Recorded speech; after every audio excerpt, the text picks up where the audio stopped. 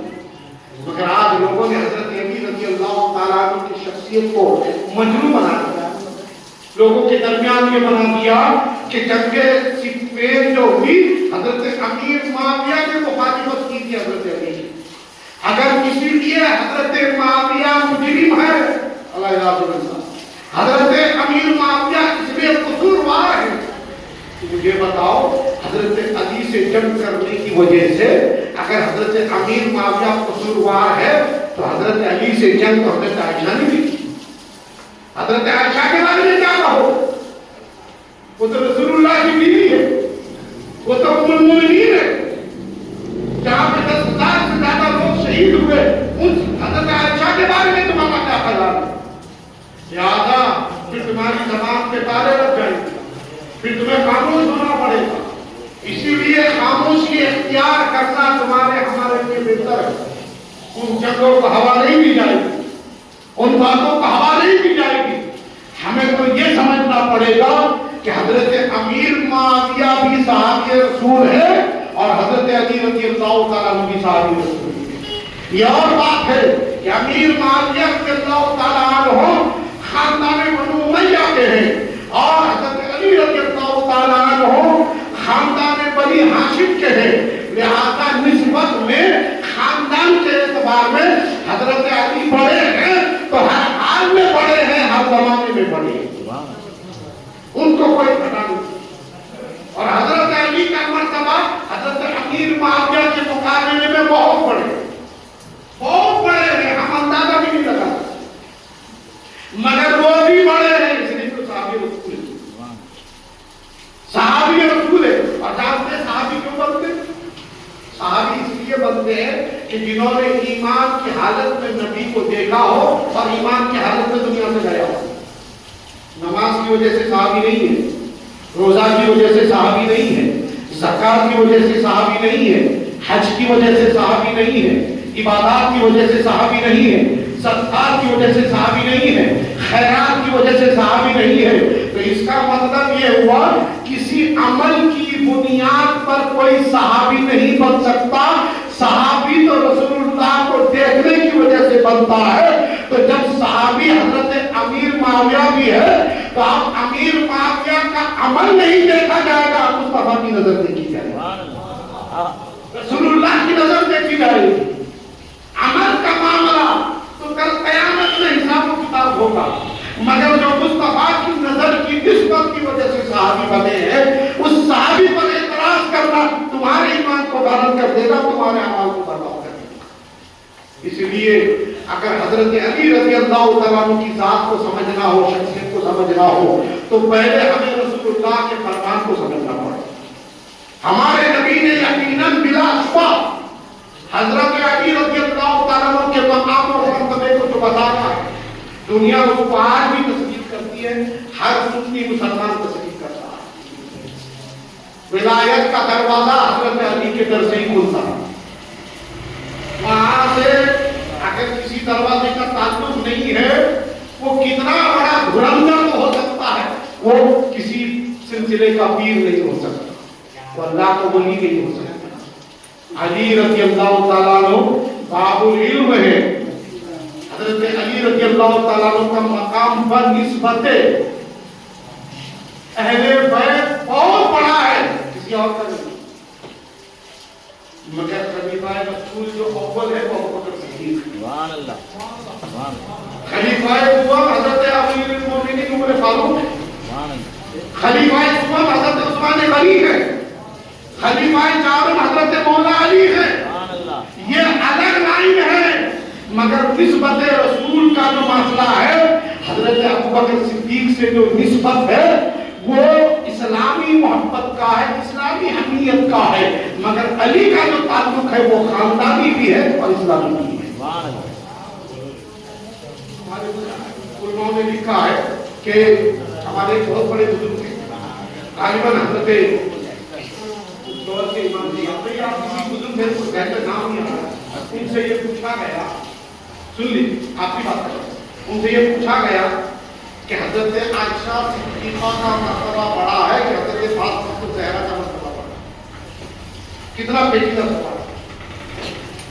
یہ سب سوالات ہمارے ذہن میں ہم کو ماننا نہیں چاہیے۔ حضرت عائشہ کا مرتبہ بڑا ہے یا حضرت فاطمہ الزہرا کا مرتبہ بڑا ہے؟ تو جس سے سوال کیا گیا تھا وہ اپنے زمانے کا بہت بڑا عالم تھا۔ اس نے کہا تم یہ سوال کس حیثیت سے پوچھ رہے ہیں؟ حیثیت بتاؤ، کس لیے، کس حیثیت سے، مطلب تم کیا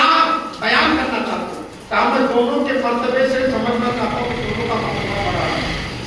تو اس نے کہا کہ اگر بیوی کی حیثیت سے پوچھ رہے ہو تو حضرت عائشہ کا مرتبہ بڑا ہے، اس لیے کہ وہ رسول کی بیوی ہے، اس لیے کہ وہ رسول کی بیوی ہے، اور حضرت فاطمہ رسول کی بیوی نہیں۔ اور اگر بیٹی کی نسبت سے پوچھنا چاہتے ہو تو فاطمہ کا مرتبہ بڑا ہے، اس لیے کہ وہ نبی کی بیٹی ہے، اور حضرت عائشہ نبی کی بیٹی نہیں ہے۔ اور اگر پھر نسبت کی بنیاد پر پوچھنا چاہتے ہو تو پھر رسول اللہ کو فاطمہ سے زیادہ نسبت ہے، اس لیے کہ وہ رسول اللہ کا خون ہے، اور خود رسول اللہ نے کہا ہے کہ فاطمہ میرے جگر کا ٹکڑا ہے۔ اس لیے رسول اللہ نے کہا کہ ہر زمانے کی عورتوں میں اگر کوئی عظیم مرتبہ رکھتی ہے تو میری بیٹی فاطمہ ہے۔ ہم کو دونوں حیثیت کو دیکھ کے چلنا پڑتا ہے۔ اگر تم کو ہے آپ فاطمہ کے سامنے حضرت عائشہ کا مرتبہ کیسے بیان کر سکتے ہیں؟ تو مجھے بتاؤ خود فاطمہ نے عائشہ کا مرتبہ بیان کیا ہے۔ سبحان اللہ۔ اگر حضرت عائشہ کے سامنے اگر یہ کہو کہ تم حضرت عائشہ کے مرتبہ گھٹا کے فاطمہ کا کیسے بیان، حضرت عائشہ کا بیان نہیں کر کے فاطمہ کا کیسے کر سکتے ہو؟ حضرت فاطمہ نے تو عائشہ کا بیان کیا ہے، اور حضرت عائشہ نے فاطمہ کا بیان تذکرہ کیا ہے اور ان کی شان بیان کی ہے۔ تو لہذا ہماری نظر دونوں طرف ہونی چاہیے، اسی کو اعتدال کہتے ہیں، اور اعتدال کا مذہب جو ہے وہ اہل سنت کا مذہب ہے۔ ہر صحابی جنتی ہے، ہر اہل بیت جو ہے کیا بولتے ہیں رسول اللہ سے نسبت رکھنے والا ہے، اور ہر سچا پکا مسلمان عاشق رسول جنتی ہے۔ لہذا یہ اعتدال کا مذہب ہے۔ نہ ہم کبھی حضرت عائشہ کی مخالفت کر سکتے ہیں، نہ حضرت امیر معاویہ کی مخالفت کر سکتے ہیں، نہ حضرت علی کی مخالفت کر سکتے ہیں۔ یہی اہل سنت کا مسلک اور مذہب ہے۔ اس لیے جب تک تم باحیات رہو تمہارا عقیدہ یہی ہونا چاہیے علی بھی اپنے مقام پر افضل و اعلیٰ ہے، اور بحیثیت صحابی حضرت امیر معاویہ بھی اپنے مقام پر اعلیٰ ہے۔ لہذا اختلافات کو اپنے ذہنوں سے نکالو، اللہ کی بارگاہ میں یہی دعا کرو کہ ہمیں صحابی سے بھی تعلق رکھنے کا جذبہ عطا فرمائے، اور ہمیں اہل بیت سے بھی محبت کرنے کا جذبہ عطا فرمائے۔ استغفر اللہ ربی من کل ذنب و اتوب الیہ، جن کی صورت میں